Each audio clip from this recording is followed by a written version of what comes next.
नमस्कार, स्वागत है आपका अपना एमपी में। मैं हूं आपके साथ आयुषी ओझा और न्यूज रूम से मेरी सहयोगी ऋतु मेरे साथ जुड़ चुकी हैं। तो चलिए सीधे रुक करते हैं न्यूज रूम का। ज्यादा खबरों के लिए ऋतु, ओवर टू यू। शुक्रिया आयुषी। तो सबसे पहले बात करेंगे जल दिवस की। आज जो जल दिवस है और सीएम शिवराज ने इसका ऐलान भी किया है और साथ ही साथ जलाभिषेक कार्यक्रम फिर से शुरू होगा, ऐसा भी सीएम शिवराज द्वारा कहा गया है। आपको बता दें कि आज जल दिवस है और इसी पर को लेकर के जलाभिषेक के कार्यक्रम शुरू होने की बात कही गई है। ये कार्यक्रम अप्रैल मई से लेकर 15 जून तक चलेगा। साथ ही सीएम ने जनभागीदारी से जल संरक्षण अभियान चलाने का ऐलान किया है।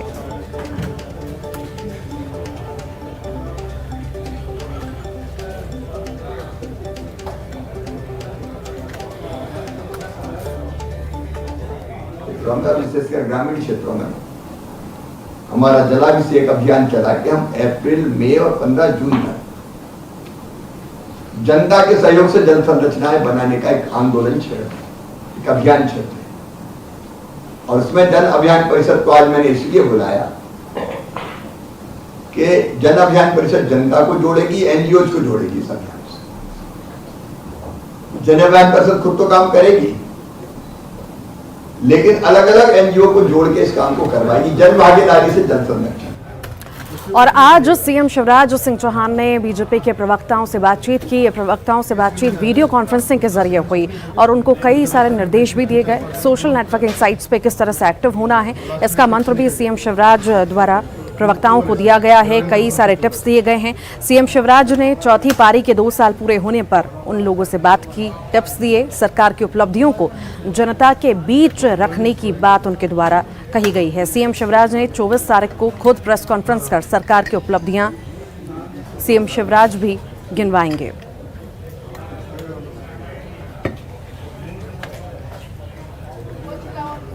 उपलब्धियां 2 साल में अलग अलग वर्गों में, अलग अलग क्षेत्रों में ढेरों हैं। तो जनता की साथ में, जनता की आंखों में आंखें डालकर बताएंगे, जताएंगे, साथ निभाएंगे, साथ में खड़े होंगे। और कांग्रेस के पास में क्या है?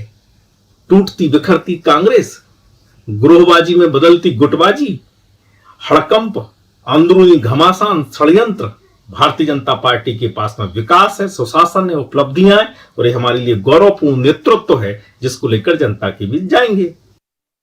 देश में भाजपा की 15 साल की सरकार भी असफल थी और 2 साल की सरकार जनता के ऊपर बोझ बन गई है। ऐसे में भाजपा के नेता प्रवक्ताओं को झूठ बोलने की ट्रेनिंग दे रहे हैं कि किस तरह से जनता के बीच में झूठ बोलें, झूठी बातें करें, प्रपंच करें, ताकि जनता में साख बन सके। लेकिन जनता सब समझती है 2 लाख करोड़ का कर्जा, कानून व्यवस्था ध्वस्त, रोजगार नाम की चीज़ नहीं। ऐसा कौन सा पैमाना है जिसमें सरकार असफल ना हुई हो? कुछ भी कर लें, जनता सब है, इन्हें पहचान चुकी है। तो वहीं मध्य प्रदेश में माफियाओं के खिलाफ लगातार कार्रवाई जारी है, कार्रवाई की जा रही है, बुलडोजर चलाया जा रहा है। और आपको बता दें कि शहडोल के गैंगरेप के आरोपियों को भी पकड़ा गया। साथ ही जो उनके अवैध मकान थे उन पर भी बुलडोजर चला है। प्रशासन ने उनके घरों को मिट्टी में मिला दिया है।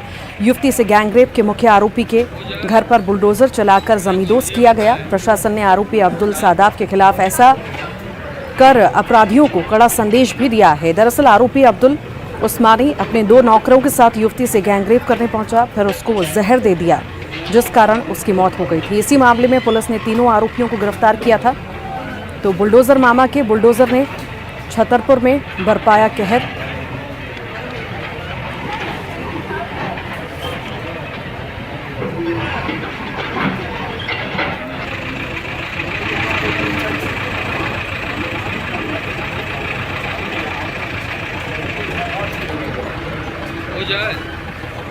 देख लो, ये होता है साहब। तो जबलपुर से बड़ी खबर, 4 बिल्डरों पर प्रशासन ने कसा शिकंजा। अवैध कॉलोनी बनाने का था सभी पर आरोप, ब्लैकलिस्ट कर एफआईआर की दर्ज। संपत्ति की खरीद बिक्री पर लगाई रोक। नैन्सी स्वामी होम वर्कर्स प्रॉपर्टीज पर कार्रवाई की गई है। बिल्डर सुंदरलाल पटेल पर कार्रवाई हुई है। बिल्डर राजेंद्र प्रसाद पटेल पर भी कार्रवाई हुई है। बिल्डर हिलाल अहमद अंसारी पर एफआईआर दर्ज हुई है। तो आपको बता दें कि ये बड़ी खबर जबलपुर से, जहां पर कार्रवाई की गई है।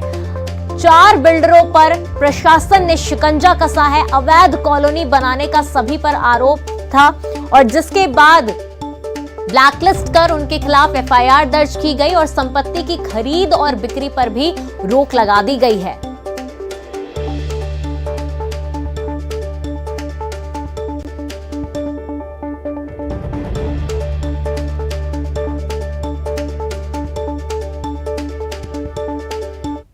एक्चुअली बहुत सारे अवैध कॉलोनी निर्माता हैं जिनके द्वारा ना तो लाइसेंस लिया गया है, ना टीएनसीपी से नक्शा पास कराया गया है, ना विकास अनुमति ली गई है। तो इस प्रकार की गंभीर त्रुटियों के कारण 4 कॉलोनाइजर के विरुद्ध में एफआईआर करने के आदेश अभी दिए गए हैं। और इसके अलावा जिला प्रशासन के द्वारा 3 और ऐसे कॉलोनाइजर हैं जिनकी ज़मीन पर क्रय विक्रय पर रोक लगाई गई है और भूमि को हस्तांतरणीय किया गया है। वास्तव में हम लोगों ने सबसे पहले पटवारी से इस संबंध में रिपोर्ट मंगाया कि आखिर इनके द्वारा जो ज़मीन की क्रय विक्रय किया जा रहा है ये बिना कॉलोनी लाइसेंस के आधार पर कैसे किया जा रहा है। तो इसमें पाया गया कि सभी बिल्डरों के द्वारा ये जो जिनके नाम इनके एफआईआर में दर्ज किए गए हैं उन्हें बिना किसी अनुमति के भूमि की क्रय विक्रय की गई है और खसरे में इसकी एंट्री भी है कि इनके द्वारा कितनी ज़मीन की क्रय विक्रय किया गया है। जैसे मिसेज नैन्सी के द्वारा 71 प्लॉट्स का बिक्री किया गया है बिना अनुमति के। तो वहीं बीजेपी प्रदेश महामंत्री रजनीश अग्रवाल ने बयान दिया कि माफियाओं के खिलाफ कार्रवाई लगातार जारी है और जो भी कानून के खिलाफ जाएगा उस पर बुलडोजर चलेगा। मामा जिस तरह से कार्रवाई कर रहे हैं वो सभी के लिए एक सबक है और लगातार कार्रवाई इसी तरह की जारी रहेगी।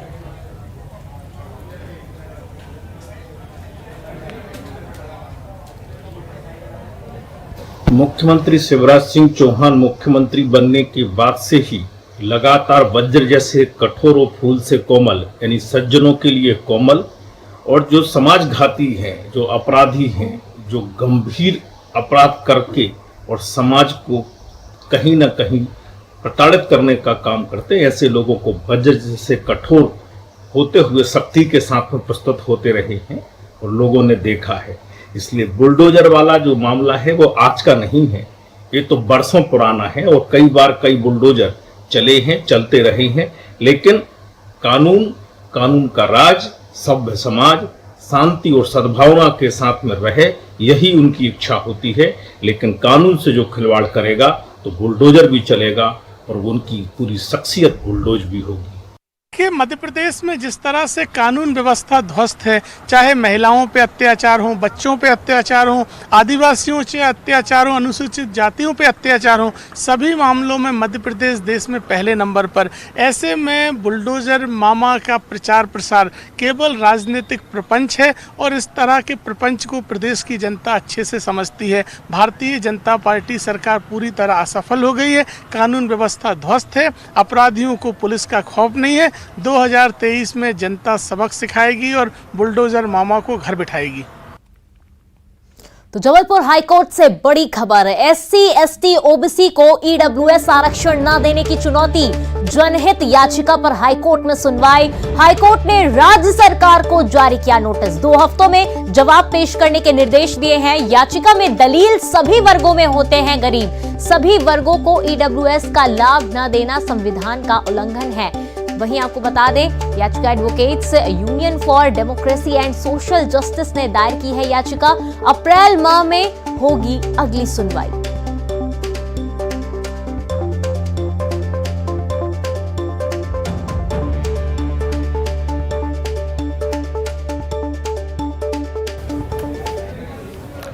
और अब बात करेंगे पन्ना की, जहां पर छत्रसाल महाविद्यालय में छात्र छात्राओं का हंगामा देखने को मिला है। जी हां, उनकी मांग है कि पिछली बार की तरह ऑनलाइन एग्जाम्स कराए जाएं। 2 साल से जिस तरह से उनकी पढ़ाई नहीं हुई उसी तरह से इस बार भी उनकी क्लासेस ढंग से नहीं लगी हैं और अब वो लोग ऑनलाइन एग्जाम्स की, ओपन बुक एग्जाम्स की मांग कर रहे हैं।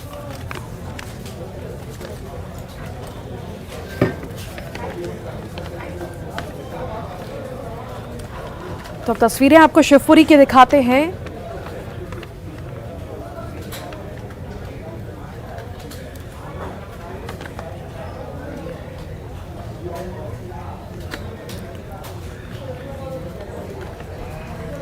ये तस्वीरें शिवपुरी के हैं, जहां पर आदिम जाति कल्याण विभाग के जिला संयोजक और क्लर्क 80,000 की रिश्वत लेते रंगे हाथों गिरफ्तार हुए हैं।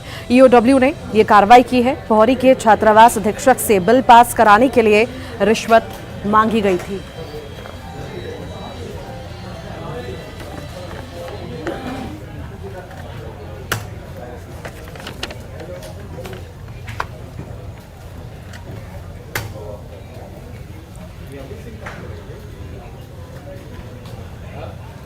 तो लंबे समय बाद अब पेट्रोल डीजल गैस के दाम बढ़े हैं और अब कहीं ना कहीं आम जनता की जेब पर सीधा भार पड़ेगा और इससे कहीं ना कहीं आक्रोश भी देखने को मिलेगा। डीजल रसोई गैस के दामों में बढ़ोतरी हुई है। आम जनता के बजट जो है डगमगा गया है। बात जबलपुर की करें तो यहाँ रसोई गैस के दाम जहां 950 रुपए से ज़्यादा हो गए हैं, तो वहीं पेट्रोल और डीजल की कीमतों में 80 पैसे से अधिक का इजाफा हुआ है। जबलपुर के पेट्रोल पंपों में पेट्रोल के दाम 108.9 पैसे प्रति लीटर मिल रहा है, तो वहीं डीजल 91.71 पैसे प्रति लीटर। नई कीमतें लागू होने के बाद पेट्रोल में 88 पैसे प्रति लीटर जबकि डीजल में 83 पैसे प्रति लीटर की वृद्धि दर्ज की गई है। तो पिछले साल की दिवाली के बाद लंबे समय के बाद हम कह सकते हैं कि पेट्रोल और डीजल के दामों में वृद्धि दर्ज की गई है। आज के नए रेट सामने आए हैं। अगर पेट्रोल की बात करें तो 108 रुपये 9 पैसे पेट्रोल प्रति लीटर पहुंच गया है, जबकि डीजल के दाम 91 रुपये 71 पैसे हो गए हैं। अगर पुरानी कीमतों से तुलना की जाए तो पेट्रोल लगभग 88 पैसे महंगा हुआ है, जबकि डीजल के दाम 83 पैसे बढ़ गए हैं। बेशक रसोई गैस में भी आज हमने देखा करीब 50 रुपए की वृद्धि हुई है। तो रंग पंचमी के मौके पर एक कहीं ना कहीं महंगाई की मार हल्की सी आम उपभोक्ताओं को पड़ी है और देख सकते हैं यहाँ रेट भी बढ़ रहे हैं। 108 रुपये 5 पैसे जो है पेट्रोल का रेट है, जबकि जो डीजल का दाम है वो लगभग 91 रुपये 70 पैसे पहुंच गया है। तो बेशक एक बड़ी वृद्धि यहाँ पर दर्ज की जा रही है। लंबे समय से दाम नहीं बढ़े थे, राहत महसूस कर रहे थे आम लोग और यही कयास भी लगाए जा रहे थे कि शायद दामों में उतनी बढ़ोतरी नहीं होगी। बहरहाल ये वृद्धि मामूली है या उपभोक्ता इसे और किसी नज़र से देख रहे हैं। पेट्रोल पंपों पे लगातार सुबह से ही लोग आ रहे हैं। भाई साहब, लंबे समय बाद पेट्रोल डीजल के दाम बढ़े हैं, 80 या 88 पैसे है। कयास लग रहे थे कि शायद बढ़ेगा यूक्रेन युद्ध के बाद। क्या इस वृद्धि को देखते हैं, किस तरीके से देखते हैं आप? हम क्या बोल सकते हैं, बढ़ोतरी तो होगा। जिस तरीके से युद्ध हो रहा है, आवक कम हो गई है, बढ़ोतरी तो होगा। उतनी बड़ी वृद्धि फिर भी नहीं है, क्या लग रहा है आपको? हाँ, थोड़ा सा तो फर्क पड़ा है। चलिए, थोड़ा असर पड़ा और आम लोगों के जहन में ये बात भी है कि यूक्रेन संकट के चलते पहले हमने देखा था अंतर्राष्ट्रीय बाजार में पेट्रोल डीजल के दाम प्रति बैरल कितने बढ़ गए थे। इस लिहाज से ये वृद्धि कहीं ना कहीं आम लोग इसे लेकर चल रहे थे कि शायद संभावित रूप से वृद्धि होगी और आज से इसकी शुरुआत हुई है। कैमरा पर्सन नितिन मिश्रा के साथ प्रतीक अवस्थी, न्यूज़ 18 जबलपुर। तो वहीं भोपाल में भी पेट्रोल डीजल गैस की कीमतें बढ़ने की वजह से लोगों में कहीं ना कहीं नाराजगी देखी गई। उनका कहना है कि आखिर कब तक आम आदमी इसका भार उठाएगा और लगातार ऐसे कब तक कीमतें बढ़ेंगी। तेल की कीमतों में बढ़ोतरी के बाद अब भोपाल में पेट्रोल की कीमतें 108 रुपये 11 पैसे प्रति लीटर हो गई है, तो जबकि डीजल के दाम प्रति लीटर 91 रुपये 70 पैसे तक पहुँच गए हैं। पहले अपन ज़्यादा चल जाते थे 100 रुपये में, अब महंगा पड़ता है थोड़ा। क्या आपको लगता है कि नहीं है और महंगाई ज़्यादा बढ़ रही है, कमाई उतनी नहीं? हाँ, तो अगर सब मिला लें, दूध का भी, रसोई का भी, पेट्रोल का भी, तो बजट बढ़ जाता है। हाँ, अपने पे दूध में भी 4 रुपये ज़्यादा तेजी हो गई है, इसलिए उसमें भी सांची में थोड़ा महंगा हो गया दूध, उसमें भी महंगाई ज़्यादा बढ़ रही है। क्या होना चाहिए फिर? आप कैसे एडजस्ट करते हैं घर के बजट? करते हैं, अब चल रहा है, चला रहे। बहुत ज़्यादा परेशानी होगी। कैसे परेशान? क्यों नहीं होगी? घर पर दूध लगता ही है 2 पैकेट है, कहाँ से करेंगे? तनख्वाह वही बन रही है, तनख्वाह में कोई बढ़ोतरी नहीं है। कन्वेंस से तो बढ़ते ही जा रहा है। यहाँ 10 किलोमीटर चल रहा है तो वो 20 किलोमीटर वो चलने लगी गाड़ी है। कन्वेंस को देते नहीं है आप इससे इतना। क्या होना चाहिए? सरकार को क्या करना है? सरकार को पेट्रोल के रेट कम करना चाहिए ताकि लोडिंग वाहन वगैरह सब समय पे आए और कम कीमत लें। तो खबर भोपाल से, चयनित शिक्षकों का प्रदर्शन, अपनी मांगों को लेकर किया प्रदर्शन। बीजेपी दफ्तर के बाहर प्रदर्शन किया, प्रशासन ने प्रदर्शनकारियों को हटाया है। तो बता दें आपको कि बीजेपी दफ्तर के बाहर यह प्रदर्शन किया गया है। चयनित शिक्षकों ने यह प्रदर्शन किया है, प्रदर्शनकारियों को प्रशासन ने हटाया है वहां से। बीजेपी दफ्तर के बाहर ये प्रदर्शन किया गया है चयनित शिक्षकों की तरफ से।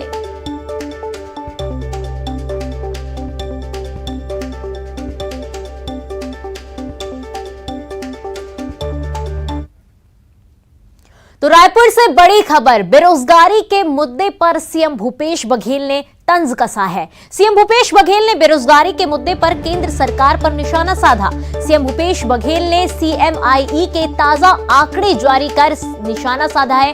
ट्वीट कर कहा कि एक युद्ध बेरोजगारी के खिलाफ। CMIE के आंकड़ों के मुताबिक आज छत्तीसगढ़ में बेरोजगारी दर सिर्फ 1.7% है, जबकि देश में बेरोजगारी दर 7.4% है। सीएम भूपेश बघेल ने पीएम मोदी से आग्रह किया है कि देश में बेरोजगारी कम करने के लिए देश हित में छत्तीसगढ़ कांग्रेस सरकार का मॉडल जरूर अपनाएं।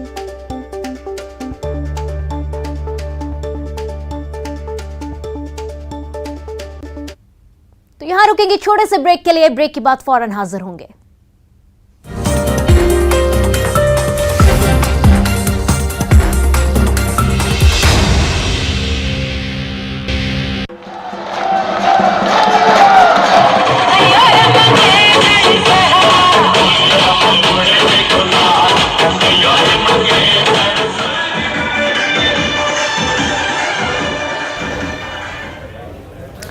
एक बार फिर स्वागत है ब्रेक के बाद। और आइए सीधी तस्वीरें आपको दिखाते हैं इंदौर की, जहां पर रंगों के त्यौहार पर, रंग पंचमी पर बड़े उत्साह के साथ इस बार रंग पंचमी का पर्व हर्षोल्लास के साथ मनाया जा रहा है। 2 साल बीत चुके हैं, 2 साल से ये त्यौहार नहीं मनाया गया और इस बार बड़े ही उत्साह के साथ इस त्यौहार को मनाया जा रहा है। लाखों की तादाद में लोग पहुँचते हैं इस गेर में और इस दिन को मनाते हैं। अलग अलग जगह से लोग पहुंचते हैं गेर में और रंग पंचमी के त्यौहार को अलग अलग तरह से मनाते हैं। तस्वीरों में देखा जा सकता है कितनी भारी भीड़ मौजूद है। शहर में सुबह से ही पंचमी के रंग देखने को मिले हैं। प्रभात फेरी निकाली गई जो राजवाड़ा पहुंची, इसमें बड़ी संख्या में महिलाएं और पुरुष शामिल हुए। हर तरफ रंग गुलाल उड़ता नजर आ रहा है। गेर में शामिल होने के लिए शहर के कोने कोने से लोग राजवाड़ा पर जुटने लगे। टैंकरों में रंग भरकर मटर पंपों से लोगों के ऊपर रंग बरसाया गया।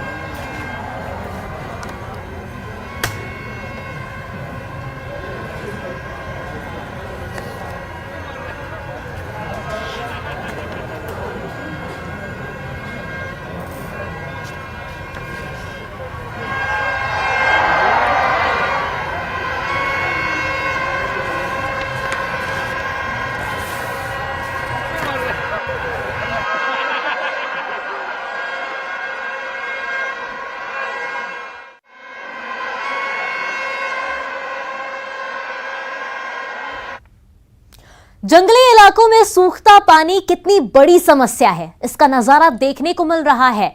आपको बता दें कि ये नजारा छत्तीसगढ़ के कबीरधाम जिले में, दरअसल इसे लेकर एक वीडियो काफी वायरल हो रहा है।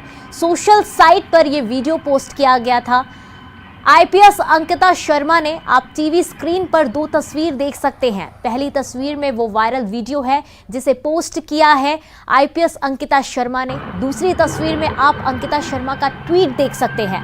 IPS अंकिता शर्मा के मुताबिक ये वीडियो कबीरधाम जिले के बोरला चिल्फी नेशनल हाईवे के पास जंगली इलाके का है। यहाँ गर्मी की वजह से पानी नहीं है। परेशान जानवर हाईवे के करीब मौजूद एक नल के पास आकर बैठे रहते हैं। IPS अंकिता शर्मा ने ट्वीट किया है कि छत्तीसगढ़ पुलिस की आपातकाल सेवा के जवान हर रोज जाकर उस नल के नीचे बने टंकी में पशुओं के लिए पानी भरते हैं।